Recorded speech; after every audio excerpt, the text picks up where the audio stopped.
the labyrinth, that's what happens in the labyrinth when you're walking. Interesting. It really does seem like a wonderful spiritual tool, especially at this time when our minds are constantly barraged with television and commercials and signs and do this, do that, and cell phones and so on and so forth. That's right. That's We've lost our ability to, or we're losing our ability for imagination, which you talk about quite a bit in your book, and mythology, and although that's coming back with the movie Avatar, I guess. I haven't seen it yet, but it seems like that's the beginning of something approaching the storytelling and the myth. Right. Do you think that you're at the very beginning? It seems like we're at the end of an age and possibly the beginning of another one. Is it possible that the rediscovery of the labyrinth is just the tip of the iceberg of reconnecting to spirits? I sure hope so. From the perspective I was seeing, we started this work in 1991, and it felt to me very much that the New Age movement, which was very, very important because it opened consciousness. It opened up people's minds that there's another world, there's another level to our everyday world. But the New Age movement sort of ran out of gas because it didn't have content to it, or it didn't have grounded experience or an embodied spirituality. And that's what the labyrinth does, is that as you're walking it, it very much grounds you in your body. It brings you home to yourself. And then you can use it in whatever way you want. You can simply use it to quiet your mind, to be able to think deeper and more profoundly about your life. Hospitals are using labyrinth for stress reduction and to integrate mind, body, and spirit. Prisons are using it. Parks, schools, whether college campuses or elementary schools. So it has many different applications. But indeed, what it is doing is allowing us to find and have and build an inner chamber within ourselves so we can quiet our minds and not be seduced by the bombardment of the advertising industry. And I would add the greed and corruption and the wars and violence. Yeah, I was going to say that. I didn't mean to do a short list. There's a long list of, when you think about it, Lance, our attention is the most highly prized commodity in the world. Our attention, what we pay attention to. Yes, boy, you're right about that one. See, and unfortunately, we have too many, in a materialistic world, our attention is intentionally being grabbed so that to become consumers. We need to become good consumers. That's right. Well, I think we've got a PhD in consumerism. It's time to turn away from the consumer part and move back into the heart and into the divine feminine aspect. That's right. See, the whole advertising industry, too, is based on developing our appetites. Our appetites for, for possessions and things that we feel we miss in our lives. And in an odd juxtaposition that in no way addresses the spiritual hunger of our age. And doesn't most of the advertising in the male-dominated culture, doesn't that create intentionally and accidentally quite a bit of duality and polarization between everybody? I think that's true, because we're becoming, when we lose the ability to be quiet within, no matter how we use that, to pray or to release stress or whatever. When we lose that ability, we just fall into one of the other polarities of a dualistic world. Good against evil, black against white. All of that kind of stuff goes on in a dualistic consciousness. And that's one of the beauties of the labyrinth. Now, we're talking mostly about the Chartres Labyrinth, but there's actually earlier labyrinths as well. The classical 7-circuit labyrinth is 4,000 to 5,000 years of age. Oh, wow. And this is Where is that located? Well, this is actually the labyrinth more referred to in the Minotaur and the Theseus myth. Wow. But there never was one on the Isle of Crete at that time. They think actually that was the Palace of Gnosis that did have a dungeon in the bottom of it. It was 2,300 rooms. Wow. But that's a much earlier pattern. We see it as a Hopi medicine wheel. It's in the Celtic tradition as well. It's the never-ending circle. And so there's many different forms of labyrinths. But the Chartres Labyrinth, I think, is very specifically designed before Descartes walked this earth, before we fell into the Cartesian dualistic understanding of the world. And so it left us a map. It's a psycho-spiritual technology that left us a map to integrate mind, body, and spirit. And it's really quite a profound tool, isn't it? Now, you mentioned, I saw one of the pictures in the book shows what you describe as a labyrinth. It looks like a double axe symbol. Yes. Can you help us comprehend that? It seems that that's more of an hourglass shape, and as I was picking it up, it seemed like it had something to do with the divine feminine, perhaps the womb of creation or something. Right.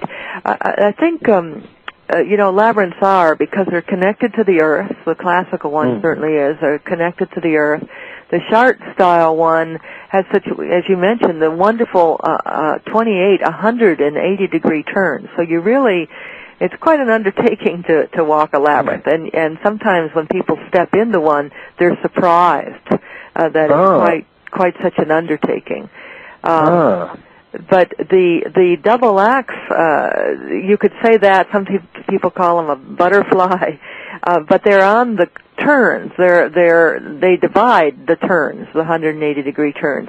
And in some traditions, that's seen as a symbol of women's creativity, of the sacred feminine.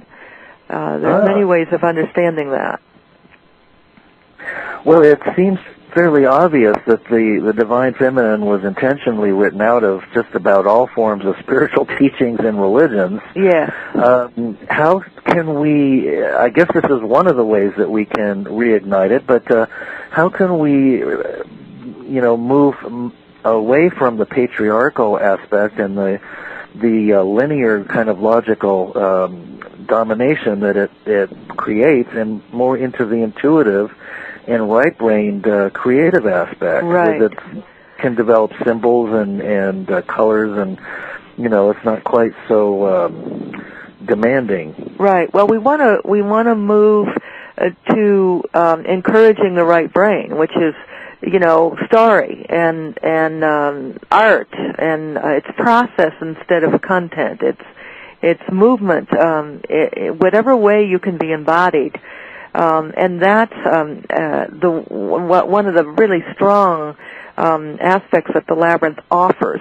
Instead of talking about what it means to have a feminine experience, or I'd like to use the word receptive because I think that communicates more. We're in a patriarchal society when it's push and it's drive and it's achieve and it's compete, and the labyrinth allows you to actually experience in your body what it means to be in your own flow instead of forcing, what it means to cooperate, because you meet people on the path when you're walking it with a group, instead of compete. And so those are really important elements, and a lot of times we talk about the sacred feminine, but we don't actually know what it means in the body. And this is actually, Lance, some of the new work that I'm doing with the labyrinth is working with embodied wisdom. We have a workshop coming up called the Spiral of Transformation up at the Institute for Noetic Sciences and in Petaluma, California, coming up in March, just for this very reason.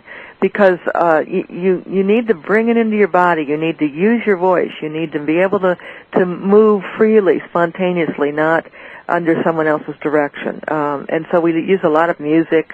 We use storytelling. We use dance. We use whatever, and labyrinth walking, of course, because we need to bring that experience of receptivity, flow, cooperation into our bodies. Mm-hmm. And then, of course, that spirals out to affect everybody when we're able to do that. That's right. Now, where did you say you were going to be doing that? That's going to come up in March. Yes. Well, the Veritas offices are actually up in Petaluma at the Institute for Noetic Sciences. And they have a retreat center up there. It's a lovely retreat center. And so we're doing this workshop on the 20th, 21st, I think the 19th, 20th, that weekend of March. How can people find out more about that? I'll ask you again at the end of the show, but can they write you, email you, or go to your website? Go to our website, which is Veriditas, so www.veriditas.org. And you can look under events there. Wonderful, wonderful. Let's see. Where do we want to go from here? Yes. Uh-huh. Go ahead. If you step right in. Well, some of the experiences that people have, and your book has little snippets from people who have written you, and of course you also describe some of the processes that you witness of people who go into the labyrinth, and of course it ranges from healings to people who have past traumas and wounds coming up. Some break down crying. Some see angels and Jesus. Would you like to share some of the more profound experiences that you've seen happen as people do this experience? Sure. Well, there's so many of them. Sometimes my mind goes like, oh my heavens, which one to choose? But in the book, I wrote the book in 1995. It was again republished in another printing in 2006, along with Sacred Path Companion, which is a guidebook to helping people use the labyrinth. But right after we opened the labyrinth, I got hundreds of letters. Just hundreds of letters. It was amazing. And that's what I had, when I was writing at that time, I think I had around 300 letters, and I could only pull out, so many stories. But I certainly remember the man who was just really feeling dry and caught, and life wasn't going anywhere, and he was just dried up inside. In fact, that was the image he was using. And, that's a part of the spiritual journey. That is, arid, dry. Sometimes people call it the desert experience. But he was feeling that for months, and then he went on in and walked the labyrinth, and it was like the floodgates opened. And not only in tears for himself, but also that, it was like finding an oasis. That desert was then, had gentle rain on it for the whole rest of the time, and it just opened him up and deepened his spiritual path and got him out of that desert experience. Wow, I had something of I've had many